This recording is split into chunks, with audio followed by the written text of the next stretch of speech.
Hay revelaciones que sacuden los cimientos y hoy hablaremos de ellas.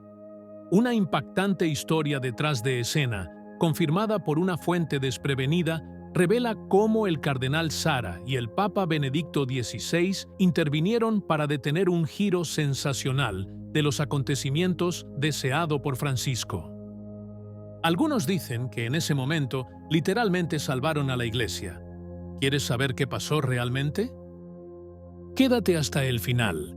Lo que descubras podría cambiar la forma en que ves todo lo que está sucediendo. Hay momentos en la historia de la Iglesia en que la verdad, por incómoda que sea, sale a la luz incluso a través de voces insospechadas. Es el caso del cardenal Walter Casper, símbolo del progresismo eclesiástico y miembro destacado de la llamada Mafia de San Galo, ese grupo informal de prelados heterodoxos que durante años se presume se opuso a la elección de Ratzinger y apoyó la ascensión de Jorge Mario Bergoglio al trono papal. Sin embargo, el propio Casper, en una entrevista concedida a la revista alemana Cícero, admitió que Francisco realmente quería cambiar algo respecto al celibato sacerdotal.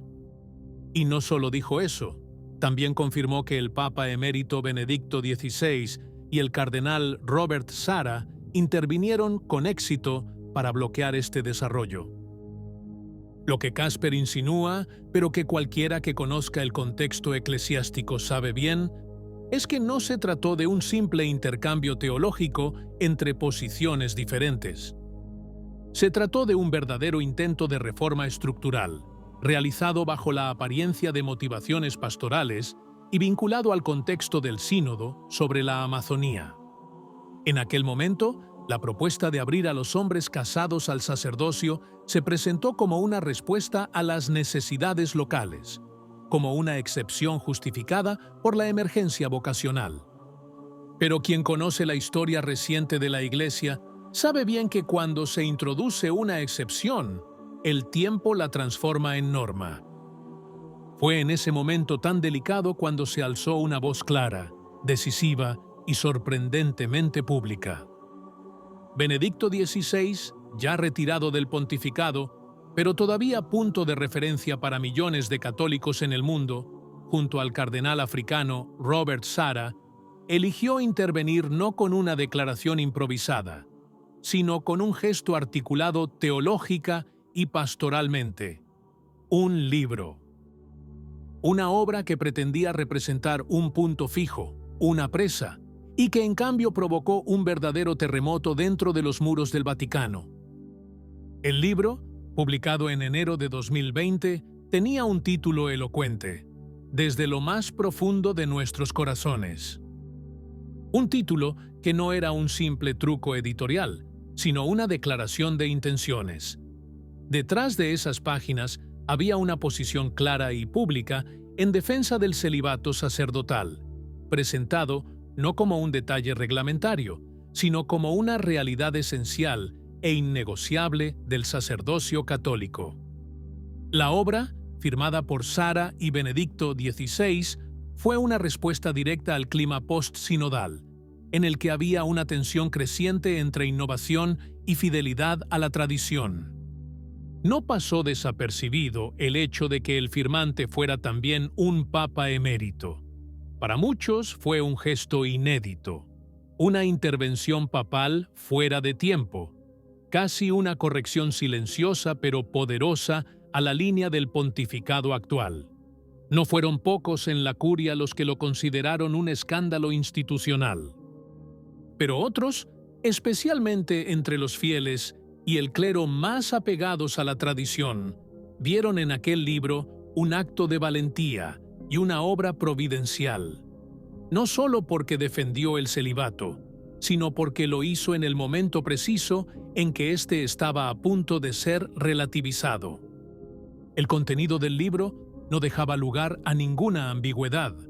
Benedicto XVI escribió claramente que la renuncia al matrimonio es un signo necesario para quien desea entregarse totalmente a Cristo en el ministerio sacerdotal. No se trataba de una visión personal o nostálgica, sino de un fundamento teológico vinculado a la vida misma de Jesús, el eterno sumo sacerdote.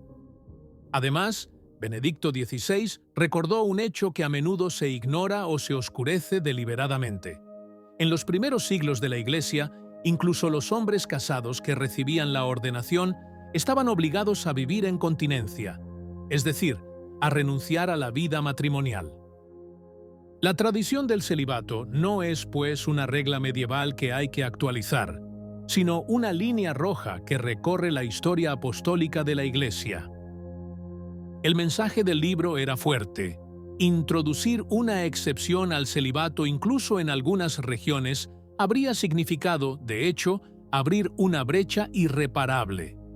No es difícil imaginar qué habría sucedido después. El patrón es siempre el mismo.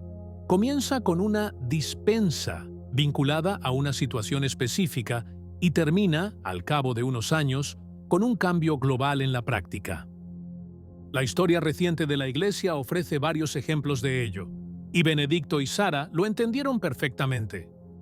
El libro fue recibido como una bomba, y no solo por el contenido.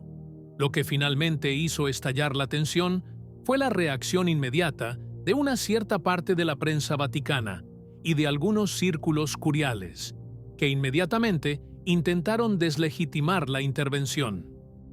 Se insinuó que Benedicto XVI no estaba realmente involucrado, que había sido manipulado por Sara, casi como si el Papa emérito ya no fuera capaz de entender ni evaluar lo que estaba afirmando.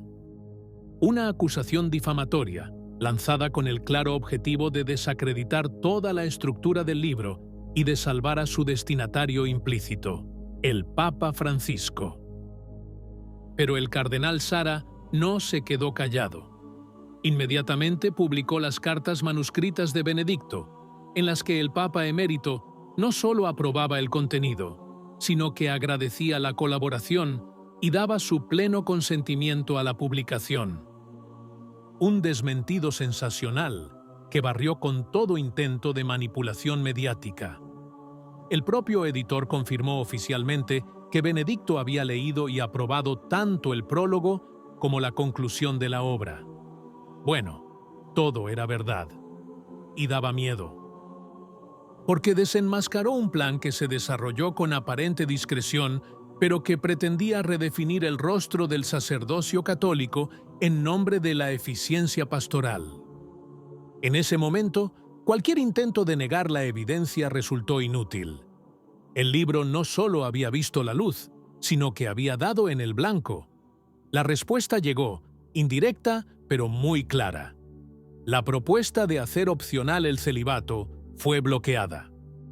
El documento final del Sínodo sobre la Amazonía nunca tuvo pleno seguimiento. Las esperanzas de quienes esperaban una apertura definitiva se vieron rápidamente frustradas.